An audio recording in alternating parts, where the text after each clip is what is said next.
إن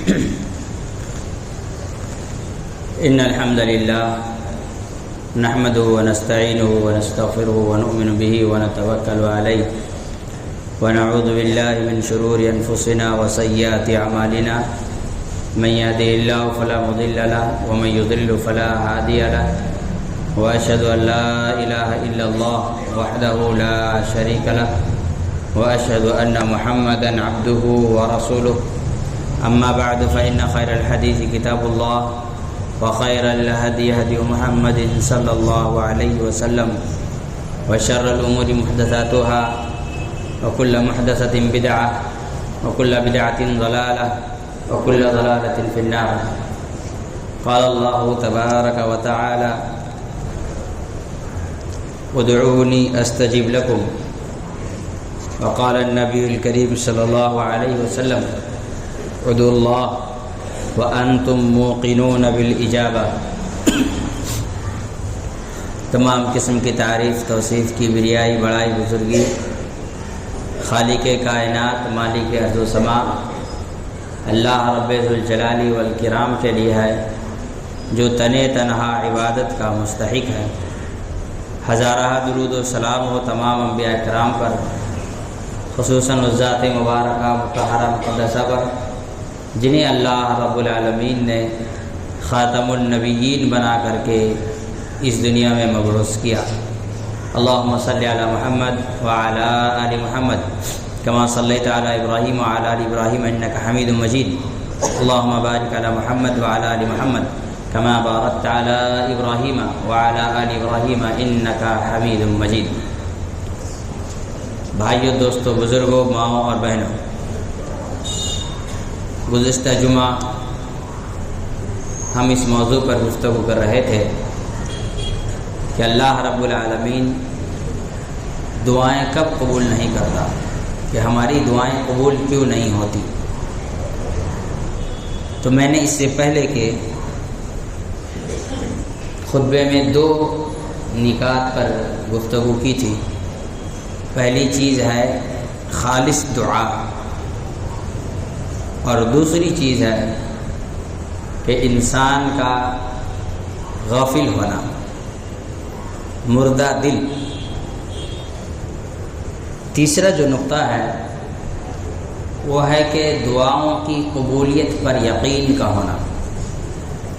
جب تک انسان اللہ رب العالمین پر کامل یقین اور اعتماد نہیں کرے گا، اللہ رب العالمین دعائیں قبول نہیں کرتا ہے. چنانچہ امام حاکم رحمۃ اللہ علیہ نے حدیث نقل کی ہے کہ نبی کریم صلی اللہ علیہ وسلم نے فرمایا ادعوا اللہ، اللہ رب العالمین سے دعائیں کرو، وانتم موقنون بالاجابہ، اس حالت میں کہ تمہیں دعا کے قبول ہونے کی پوری اطمینان اور یقین ہو کہ اللہ تعالیٰ ضرور میری دعاؤں کو قبول کرے گا. شک، اعتماد کی کمی پر کی جانے والی دعائیں اللہ رب العالمین قبول نہیں کرتا ہے. ویسے دنیا میں بھی کسی انسان سے اگر آپ کو کام کروانا ہو اور آپ کو یقین نہ ہو کہ وہ کام کروا پائے گا تو سامنے والا کام نہیں کرتا ہے. مثال کے طور پر آپ کسی کو کوئی کام دیں کہ میرا کام کر کے لاؤ، اور 3 مرتبہ پوچھنے کہ بھائی ہو جائے گا، تو وہ کیا جواب دے گا؟ جاؤ یار، یقین نہیں ہے تم کو، تم جاؤ، نہیں کریں گے تمہارا کام، ہے نا. جب تک یقین نہ ہو انسان کام نہیں کرتا. پھر اللہ رب العالمین تو قادر مطلق ہے، مختار کل ہے، اس پر اگر اعتماد اور یقین نہ ہو تو کیوں انسان کی دعائیں قبول کرے؟ اعتماد کیسا ہو، اس کی میں 2 مثالیں دے رہا ہوں. ایک ابراہیم علیہ السلام کی زندگی کا واقعہ، بارہا اس کو بیان کیا گیا کہ ابراہیم علیہ السلام کی بیوی سارہ جب اسے ظالم بادشاہ نے اپنے گھر میں قید کر لیا، ان کے عزت و آبرو پر ڈاکہ ڈالنے کی کوشش کی، ان کے عصمت کو تار تار کرنے کی کوشش کی، تو وہ اٹھی، وضو بنائی، نماز ادا کی، اللہ رب العالمین سے دعا کی. سوچئے اس موقع پر کھڑے ہو کر جتنا اعتماد اور یقین انہوں نے دکھایا، اسی اعتبار سے اللہ رب العالمین نے ان کی دعاؤں کو قبول بھی کیا۔ آج ہمارے درمیان جب انسان بڑی مشکلات سے گھر جاتا ہے تو یہ کہتا ہے کہ کیسے بھائی، ممکن ہی نہیں ہے۔ بھئی اللہ رب العالمین کے لیے کوئی چیز ناممکن ہے؟ بولے آپ کی بات تو صحیح ہے لیکن کچھ سمجھ میں تو آنا چاہیے۔ یعنی وہ یہ سمجھتا ہے کہ اللہ کی قدرت مجھے نظر آئے گی تبھی میں یقین کروں گا۔ بہرحال لوگوں کے زبان سے اس طرح کی باتیں سننے میں آتی ہیں، میں نے خود سنا ہے، بھئی اتنا گناہ کر لیا اب دعا کر کے بھی کچھ نہیں ہوگا۔ کہتے ہیں اتنا گناہ کر لیے ہیں کہ اب دعا کر کے بھی کچھ نہیں ہوگا۔ جس انسان کے اندر یہ شک موجود ہو کہ اتنے سارے میں گناہ کر چکا ہوں، اللہ مجھے تھوڑی معاف کرے گا، اللہ میری دعائیں تھوڑی قبول کرے گا، تو اللہ رب العالمین ایسے لوگوں کی دعائیں قبول نہیں کرتا۔ ہمارے مسلمان سماج میں 80% آبادی ایسے لوگوں کی ہے جو یہ کہتے ہیں کہ ہم اگر بنا وسیلے کی دعا کریں گے تو اللہ نہیں قبول کرے گا۔ اس کو یقین ہی نہیں ہے اللہ رب العالمین پر، اعتماد ہی نہیں ہے، اللہ پر بھروسہ ہی نہیں ہے، اللہ اس کی دعا کیوں قبول کرے؟ تو جب تک انسان یقین کامل کے ساتھ دعا نہ کرے۔ دوسرا واقعہ موسیٰ علیہ السلام کا، سوچئے آپ اس جگہ پر کھڑے ہوتے تو آپ کتنے اعتماد سے کام کیے ہوتے۔ سامنے دریا ہے، پیچھے فرعون کی لاؤ لشکر ہے، آگے جانے کے لیے کوئی راستہ نہیں ہے، پیچھے پلٹ کر راستہ ڈھونڈنے کے لیے ٹائم نہیں ہے، موقع نہیں ہے۔ ایسے میں موسیٰ علیہ السلام اللہ رب العالمین کو پکارتے ہیں اور اللہ رب العالمین کا حکم ہوتا ہے، اور حکم عجیب، کہا کہ پانی پر لاٹھی مارو۔ پانی پر لاٹھی مارنے سے کوئی راستہ نکلتا ہے؟ پانی پر لاٹھی مارو۔ اس وقت موسیٰ علیہ السلام نے جس ایمان، جس یقین اور جس اعتماد کے ساتھ اللہ کو پکارا، اور اللہ رب العالمین نے دعا کے بدولت ایک امتحان لیا دعا کے بعد کہ تم نے ہمیں پکارا ہے، ہم تمہیں راستہ بتائیں گے، لیکن تمہیں یقین بھی تو ہونا چاہیے کہ ہم جو راستہ بتا رہے ہیں اس پر چل کر تمہیں کامیابی ملے گی کہ نہیں ملے گی۔ صحیح بات ہے مولانا، لیکن کامیابی کا کوئی راستہ تو نظر آنا چاہیے۔ نہیں، موسیٰ علیہ السلام کو جب اللہ نے کہا پانی پر لاٹھی مارو، تو سمجھیے ایک عام انسان سوچے کہ کیا راستہ نظر آئے گا؟ پانی پر لاٹھی مارنے سے کوئی راستہ نظر آتا ہے؟ لیکن وہ موسیٰ علیہ السلام تھے، ایمان کی وہ طاقت تھی، ایمان کی وہ قوت تھی کہ جب انہوں نے پانی پر لاٹھی مارا تو اللہ رب العالمین نے بیچ دریا سے ان کے لیے راستہ نکال دیا۔ اس ایمان، اس اعتقاد کی ضرورت ہے۔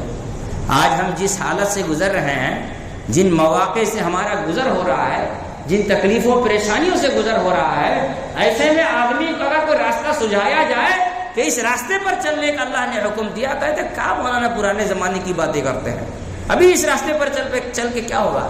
ابھی نئے طریقے کی ضرورت ہے، اب نئے راستے ڈھونڈنے کی ضرورت ہے۔ یقین رکھیے اگر آپ اللہ پر اعتماد نہیں کریں گے تو اللہ بھی آپ کی مدد کرنے کو تیار نہیں ہے۔ آپ یقین کر کے دیکھیں، اللہ رب العالمین آپ کا کام نکالے گا، اور ویسے ہی اللہ آپ کی مدد کرے گا جس طرح سے اللہ رب العالمین نے نبیوں اور رسولوں اور صدیقین اور شہداء کی مدد کی تھی۔ سوچیے اللہ کے رسول صلی اللہ علیہ وسلم کس لیے نکلے تھے؟ جنگ بدر کے وقت جنگ کرنے نکلے تھے؟ نہیں، ایک قافلہ تھا، اس قافلے کو پکڑنے، اس کے سامان چھیننے کے لیے نکلے تھے، اس لیے کہ یہ قافلے کے لوگ وہ تھے جو مہاجرین مکہ کا سامان چھین لیے تھے تاکہ اس کی بھرپائی ہو سکے، اور اس تجارت سے جو منافع ہونا تھا، اس منافع سے وہ مسلمانوں کے خلاف اس پیسے کا استعمال کرنے والے تھے۔ نکلے تو اسی لیے تھے، وہ تو بچ کے نکل گیا۔ سامنا کس سے ہوا؟ ابو جہل سے لڑائی کا سامنا ہوا۔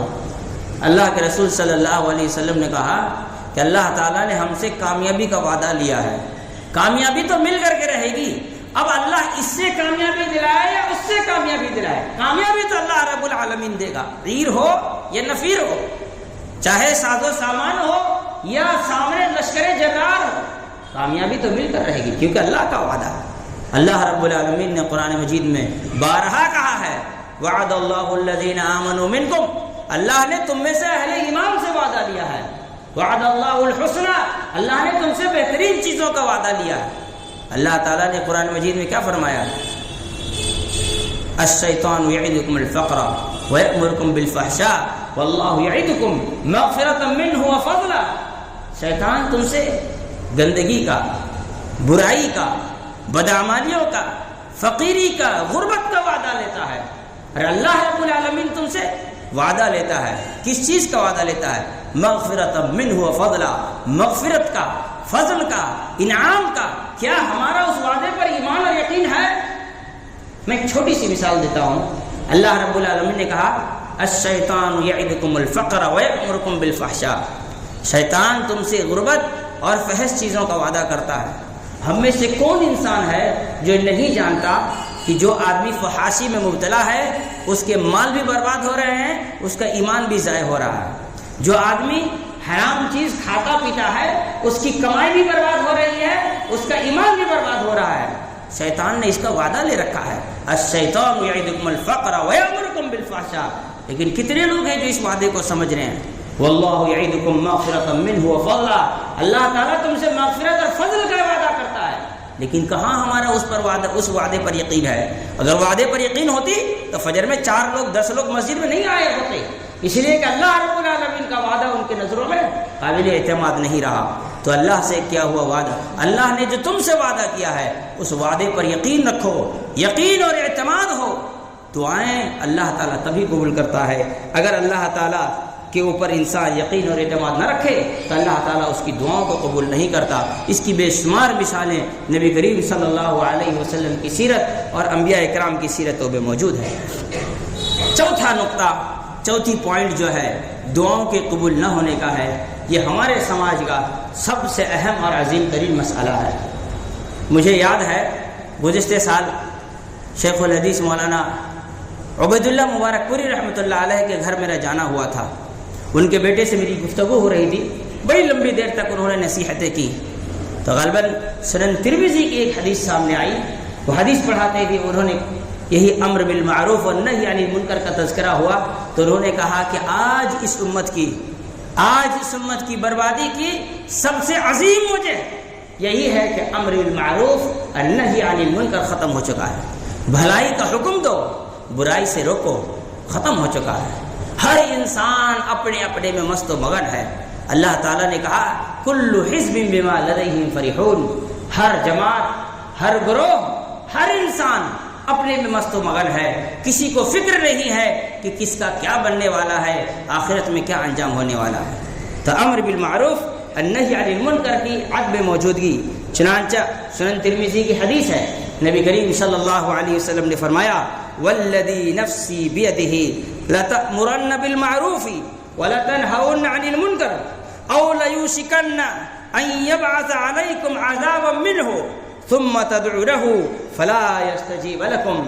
نبی کریم صلی اللہ علیہ وسلم فرماتے ہیں کہ اللہ اس ذات کی قسم جس کے ہاتھ میں میری جان ہے، قسم کھا کر نبی کریم صلی اللہ علیہ وسلم فرما رہے ہیں، کہہ رہے ہیں کہ لتأمرن بالمعروف، تم ضرور امر بالمعروف کرو گے، لوگوں کو بھلائی کا حکم دو گے، وَلَتَنْهَوْنَ عَنِ الْمُنْكَرِ، تمہیں ضرور لوگوں کو برائی سے روکنا چاہیے، اَوْ لَيُوشِكَنَّ أَن يَبْعَثَ عَلَيْكُمْ عَذَابًا، اگر تم ایسا نہیں کرتے ہو تو اللہ تعالیٰ تم پر عذاب مسلط کر دے گا، ثُمَّ تَدْعُونَهُ، پھر تم اللہ کو پکارو گے، فَلَا يَسْتَجِيبَ لَكُمْ، اللہ تمہاری دعائیں قبول نہیں کرے گا۔ امر بالمعروف نہی عن المنکر۔ ہمارے سماج میں اللہ اکبر سب سے اچھا انسان وہ ہے جو کسی سے نہیں الجھتا ہے، سب سے بڑا بکواس مولوی ہے، سب سے الجھا پڑا ہوا ہے، اس سے لڑ رہا ہے، اس سے لڑ رہا ہے، اس سے لڑ رہا ہے، سب سے لڑ رہا ہے، اپنا کام کرو، چلتے بنو۔ اس سماج کا سب سے اچھا انسان جس کی کسی سے بحث نہ ہوتی ہو، لڑائی نہ ہوتی ہو۔ بھائی زندگی میں کسی کو صحیح نہیں بولے گا، غلط کو غلط نہیں بولے گا، کون لڑنے جائے گا؟ ہمیں یاد آ رہا ہے مالیگاؤں میں اس وقت اکرم مختار صاحب جامعہ محمدیہ کے ناظم اعلیٰ ہوا کرتے تھے، انہوں نے ہمارے والد سے کہا کہ آپ کی ابھی 1 سال میں 10 لڑائیوں کی خبر ملی ہے، فلاں مولانا کو دیکھیے آج کئی سالوں سے یہاں استاد ہیں، ان کی آج تک کسی سے نوک جھوک ہی نہیں ہوئی ہے۔ تو ہمارے والد نے کہا ان جیسے 10 مولوی دنیا میں اور آ گئے تو قیامت آ جائے گی۔ عجیب بات کرتے ہیں۔ تو کہا ہاں، اگر آدمی برا کو برا بولنا چھوڑ دے صحیح کو صحیح کہنا چھوڑ دے تو قیامت ہی تو آئے گی، اور کیا آئے گی۔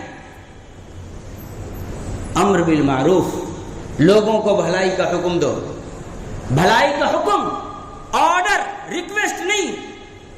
اللہ نے کہا امر بالمعروف، لوگوں کو بھلائی کا حکم دو، نہی عن المنکر، برائی سے روکو۔ یہ کرنا پڑے گا اور یہ نہیں کر سکتے تم، اس کی اجازت نہیں ہے، اس کو کرنے سے عذاب کا شکار ہو جاؤ گے، بتانا پڑے گا۔ ہمارے یہاں امر بالمعروف اور نہی عن المنکر اتنا گول جلیبی ہو گیا کہ آدمی اس کے رس میں ڈوب کر کے بھول بھلیا کا شکار ہو گیا۔ کیا طریقہ ہے دعوت و تبلیغ کا بھی بتائیں۔ آدمی کسی کو پوچھ لیجئے کہ مولانا کیا بات ہے، امت میں بڑا اختلاف ہے، کچھ لوگ والضالین کے بعد آمین کہتے ہیں، کچھ لوگ آمین نہیں کہتے ہیں، کیا مسئلہ ہے؟ دیکھیے بھائی، ہمارے پاس تو حدیث ہے، ہم اس پہ عمل کرتے ہیں۔ بھائی دوسرے لوگ نہیں کرتے ہوگی ان کے پاس کوئی دلیل، ان کے یہاں بھی تو علماء ہیں، وہ جو بہتر جانتے ہیں۔ کیا ایسا کرنا غلط نہیں ہے؟ نہیں، اب غلط نہ کہیں، آپ اپنا صحیح پر عمل کرتے رہے، ان کا عمل ہو اللہ تعالیٰ بہتر جانے۔ یہ امر بالمعروف ہے، یہ منافقت ہے، یہ منافقت ہے۔ یاد رکھو، امر بالمعروف نہی عن المنکر کا طریقہ یہ ہے کہ جب بات آئے کہ والضالین کے بعد آمین کہنا چاہیے کہ نہیں کہنا چاہیے، تو کہو کہ نبی نے کہا آمین سے چڑ صرف یہودیوں کو ہوتی ہے، جو بھی آمین سے چڑھتا ہے وہ یہودیوں کے نقش قدم پر چل رہا ہے۔ یہ حدیث رسول ہے، کسی کے گھر کی لکھی ہوئی قصے کہانی، اعمال و فضائل کے نام پر لکھی ہوئی کتاب کا حوالہ نہیں ہے، حدیث رسول ہے۔ تمہیں کہنا ہوگا آمین، نہیں کہو گے تو اللہ تمہارا اجر کاٹ لے گا۔ اس طرح اگر آپ نہیں کہیں گے تو امر بالمعروف اور نہی عن المنکر نہیں ہوگا، اور جب تک امر بالمعروف اور نہی عن المنکر نہیں ہوگا، امریکہ میزائل گراتا رہے گا، فلسطینیوں کے لیے آج دعائیں ہو رہی ہیں، کل تمہارے لیے کوئی دعائی کرتا رہے گا، لوگ مارتے پیٹتے رہیں گے، تم چیخو پکار کر کے دعائیں کرو گے، اللہ تمہاری دعاؤں کو قبول نہیں کرے گا۔ یہ بات یاد رکھنا چاہیے، صحیح کو صحیح اور غلط کو غلط کہنا واجب ہے۔ اللہ رب العالمین نے اس امت کو، محمد رسول اللہ صلی اللہ علیہ وسلم کی امت کو یہی سب سے عظیم کام سونپا تھا۔ کیا کہا؟ کنتم خیر امت اخرجت للناس تأمرون بالمعروف وتنہون عن المنکر وتؤمنون باللہ۔ ان لاکھوں سینکڑوں کروڑوں لوگوں میں سے اے میرے نبی محمد کے اوپر ایمان لانے والوں، تم کو ہم نے الگ سے چھانٹ کر کے نکالا ہے۔ اخرجت للناس، اس لیے تمہیں چھانٹ کر کے نکالا ہے تاکہ تم سماج اور معاشرے کی اصلاح کا کام کرو۔ تأمرون بالمعروف وتنہون عن المنکر، لوگوں کو بھلائی کا حکم دو، لوگوں کو برائی سے روکو۔ بھلائی کا حکم ہو، لوگوں یاد رکھو، شرک نہ کرنا، بدعات نہ کرنا، چوری چماری نہ کرنا، زناکاری نہ کرنا، ڈکیتی نہ کرنا، دھوکہ نہ دینا، لوگوں کو گالیاں نہ دینا، لوگوں کی عزت و آبرو سے نہ کھیلنا۔ یاد رکھو مسلمانوں، نماز واجب ہے، توحید واجب ہے، روزہ واجب ہے، حج استطاعت ہونے پر سال زندگی میں ایک بار واجب ہوتی ہے، روزہ واجب ہے، اسے ترک نہ کرنا۔ جو آدمی نماز نہیں پڑھتا، اللہ نے قرآن میں کافر کہا ہے، نبی نے قرآن حدیث میں کافر کہا ہے۔ کہ بتاؤ لوگوں کو، سناؤ لوگوں کو، لوگوں کو اگر نہ بتایا جائے، لوگوں کو اگر نہ سنایا جائے، لوگوں کو اگر تلقین نہ کی جائے، ثم تدعو له، تم اللہ کو پکارو گے، فلا يستجیب لکم، اللہ تمہاری دعاؤں کو رد کر دے گا۔ حق کو حق کہنا سیکھو، باطل کو باطل کہنا سیکھو، حق کے لیے لڑنا سیکھو، باطل سے بھاگو، باطل سے ڈرو، باطل سے دور رہو، باطل سے نفرت کرو۔ نفرت، یہ بات میں نے جان بوجھ کر کہا، باطل سے نفرت کرو، نفرت، اس لیے کہ جب تک گناہوں سے نفرت نہیں ہوگی آدمی گناہ سے بچ نہیں سکتا۔ گناہ سے نفرت نہ ہو تو گناہ سے بچ نہیں سکتا، آج نہیں تو کل جا کے اس پہ گھس جائے گا۔ گناہ سے نفرت کرنا سیکھو، نیکیوں سے محبت کرنا سیکھو۔ نبی، اللہ یہی بات سکھا دیے ہیں اور یہی ہمیں اپنانا ہے۔ فلولا نفر من كل فرقة منهم طائفة ليتفقهوا في الدين ولينذروا قومهم اذا رجعوا. مولانا ایک آدمی نے مجھ سے کہا آپ کو تو نام ہی بدل دینا چاہیے, شعیب الرحمان عذابی لکھ دو, ہمیشہ عذاب ہی کی بات کرتے رہتے ہیں. اس کو دیکھو جہنم کی بات, ارے کبھی اچھی بات بھی کر لیا کرو, یہ میٹھی میٹھی باتیں, یہ میٹھے میٹھے, سب میٹھا میٹھا, پورے دنیا کو میٹھا بنا دیا لوگوں نے. شرک بھی میٹھا ہو گیا, بدعت بھی میٹھی ہو گئی, چور بھی میٹھا ہو گیا, زناکار بھی میٹھا ہو گیا, سب میٹھا میٹھا ہو گیا. اللہ نے کیا کہا, قرآن پڑھو, فلولا نفر من کل فرقۃ منہم طائفہ, ہر جماعت میں سے ایک گروپ کیوں نہیں نکلتی ہے گھروں سے, کیوں؟ لیتفقہوا فی الدین, جائیں وہ علماء کے پاس, دین کے جانکاروں کے پاس, مدارس میں داخلہ لیں, داخلہ لے کر کے وہاں دین سیکھیں. وَلْيُنذِرُوا قَوْمَهُمْ إِذَا رَجَعُوا وَلْيُنذِرُوا قَوْمَهُمْ إِذَا رَجَعُوا وَلْيُنذِرُوا قَوْمَهُمْ إِذَا رَجَعُوا, جاؤ جا کر قرآن مجید کی آیت اٹھا کر کے پڑھو. وَلْيُنذِرُوا, اور لوگوں کو ڈرائیں, وَلْيُنذِرُوا, لوگوں کو ڈرائیں اللہ کے عذاب سے. ڈرانا, خوف دلانا, کائنات کے اس خالق کی دہشت لوگوں کے دلوں میں پیدا کرنا, یہ سب سے عظیم اور اہم ترین ذمہ داری آج کی تاریخ میں. ڈرائیں لوگوں کو, وَلْيُنذِرُوا قَوْمَهُمْ, اپنے قوم کے لوگوں کو ڈرائیں. اذا رجعوا, جب پڑھ کر کے نکل آئیں. لعلہم یرجعون, امید ہے کہ یہ اللہ کے عذاب کے ڈر سے گناہوں کو چھوڑ دیں گے. خالی میٹھی میٹھی باتیں کرنا یہ نہ تو اللہ کا حکم ہے نہ نبی صلی اللہ علیہ وسلم کا طریقہ ہے. رسول اللہ صلی اللہ علیہ وسلم نے ہمیشہ قوم کے لوگوں کو ڈرایا ہے. اللہ نے فرمایا وَأَنذِرْ بِهِ, اس قرآن کے ذریعے اپنے قوم کے لوگوں کو ڈرایا. الذین یخافون ان یحشروا, جنہیں اللہ رب العالمین کے سامنے حاضر دینے کا خوف ہو, اسے اس قرآن کے ذریعے ڈرائے. وَلِتُنذِرَ بِهِ, یہ قرآن اس لیے اللہ نے نازل کیا ہے تاکہ اس قرآن کے ذریعے آپ لوگوں کو ڈرائیں, خوف دلائیں. فَإِيَّايَ فَاتَّقُونَ, اللہ نے کہا تم مجھ سے ڈرا کرو. وَإِيَّايَ فَارْهَبُونَ, تم مجھ سے خوف کھایا کرو. فَلَا تَخْشَوْهُمْ وَاخْشَوْنِي, دنیا سے نہ ڈرو, اللہ رب العالمین سے ڈرا کرو. کتنی آیتیں چاہیے ڈر اور خوف کے سلسلے میں. ذرا قرآن اٹھائیں. نبی صلی اللہ علیہ وسلم کی دو بڑی مشہور صفتیں ہیں, بشیر و نذیر, بشارت دینے والے اور ڈرانے والے. بشیر لفظ کتنا بار استعمال ہوا قرآن میں, اور نذیر کتنا بار استعمال ہوا, جا کے تھوڑا کھول کر گن کے تو دیکھ لیں. ڈبل استعمال ہوا ہے بشیر نذیر کے مقابلے میں, ڈبل. ڈرانے والا, خوف دلانے والا, اللہ کے عذاب سے لوگوں کو متنبہ کرنے والا, عذاب الہی کا خوف دل میں پیدا کرنے والا. ڈراؤ لوگوں کو. وَلْيُنذِرُوا قَوْمَهُمْ إِذَا رَجَعُوا, یاد رکھو جب تک انسان کے اندر یہ صفت پیدا نہ ہو کہ سچ کو سچ کہے, غلط کو غلط کہے, عذاب الہی سے ڈرائے, صرف بشارتیں نہ سنائے, تب تک اللہ اس کی دعائیں قبول نہیں کرتا دعائیں قبول. اس سے معلوم یہ بھی ہوا کہ دعوت و تبلیغ کے نہ ہونے سے عذاب الہی آتی ہے. اسی لیے کیا کہا رسول اللہ صلی اللہ علیہ وسلم نے, نہیں تو پھر اول یوشکن ان یبعث اللہ علیکم عذابا منہ, اگر تم لوگوں کو برائی سے نہیں روکو گے, اچھائی کا حکم نہیں دو گے, دعوت و تبلیغ کا کام نہیں کرو گے, تو اللہ رب العالمین اپنی جانب سے تم پر عذاب مسلط کر دے گا. ثم تدعونہ, پھر جب تم اللہ کو پکارو گے, فلا یستجیب لکم, اللہ تمہاری دعائیں رد کر دے گا, قبول نہیں کرے گا. اسی لیے دعوت و تبلیغ کے ہر انسان کی اپنے اپنے حد تک, اپنی اپنی بساط تک دعوت و تبلیغ میں حصہ لینے کی ذمہ داری ہے. اگر دعوت و تبلیغ کا کام ہے, آپ عالم نہیں ہیں, آپ دعوت و تبلیغ نہیں کر رہے ہیں, تو جو کر رہا ہے اس کے معاون و مددگار بنیے.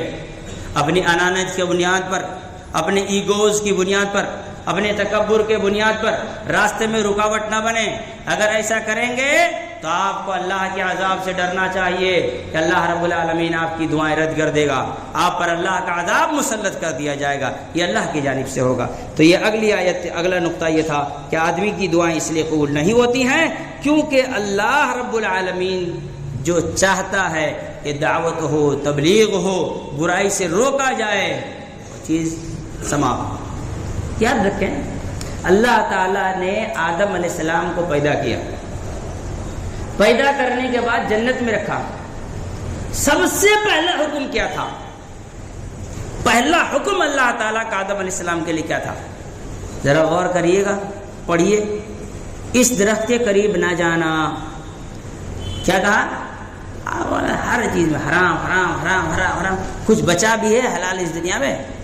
اللہ نے پہلا حکم حرام کی نشاندہی کی تھی۔ وَقُلْنَا يَا آدَمُ اسْكُنْ أَنْتَ وَزَوْجُكَ الْجَنَّةَ وَكُلَا مِنْهَا رَغَدًا حَيْثُ شِئْتُمَا فَلَا تَقْرَبَا هَٰذِهِ الشَّجَرَةَ فَتَكُونَا مِنَ الظَّالِمِينَ۔ اللہ تعالیٰ نے فرمایا یاد کرو اس وقت کو جب ہم نے آدم سے کہا کہ اے آدم اپنی بیوی کے ساتھ اس جنت میں رہو، جو کھانا ہے کھاؤ، جو پینا ہے پیو، جیسی زندگی گزارنی ہے گزارو، لیکن یاد رکھنا فلا تقربا هذه الشجرة، سب سے پہلے حرام کی نشاندہی، اس درخت کے قریب بھی نہ جانا۔ اللہ کا پہلا حکم ابا آدم کے لیے یہی تھا کہ یہ حرام کی نشاندہی ہے، اس کے قریب تک نہ جانا۔ یہاں آدمی حرام کھا کے ڈکارنے کو تیار نہیں ہے، اور پھر سارے پروٹوکول وہی فالو کر رہا ہے، ساری اچھائیاں اسی کے ارد گرد لوگوں کو نظر آتی ہیں۔ وہ بھی نقطہ آئے گا آگے، حرام کھانے سے بھی دعائیں رد ہو جاتی ہیں۔ اللہ رب العالمین سے دعا ہے اللہ تعالیٰ ہم تمام لوگوں کو سمجھ و عمل کی توفیق عطا فرمائے۔ اقول قولی ھذا واستغفر اللہ لی ولکم ولسائر المسلمین من کل ذنب واستغفروہ انہ هو الغفور الرحیم۔ الحمدللہ الحمدللہ کفا وسلام علی عبادہ الذین اصطفیٰ، اما بعد۔ یاد دہانی کے طور پر ایک بات پھر بتا رہا ہوں، ہر سال کہا جاتا ہے جب بھی یہ کارپیٹ بچھتا ہے، چونکہ نارمل لکیروں کے مقابلے میں کارپیٹ کی لمبائی جو ہے وہ کم ہے نا، اسی لیے صفیں تھوڑی چھوٹی ہو جاتی ہیں، تو 6-7 صف کے بعد پیچھے تھوڑا سا گیپ رہ جاتا ہے۔ اب لوگ نماز میں یا تو وہاں نماز پڑھنے کھڑا ہو جاتے ہیں، یا تو دیکھتے ہیں کہ وہ گیپ خالی ہے، سر پھلانگ پھلانگ کے آ کے وہاں بیٹھنا شروع کر دیتے جمعہ کے بیچ میں۔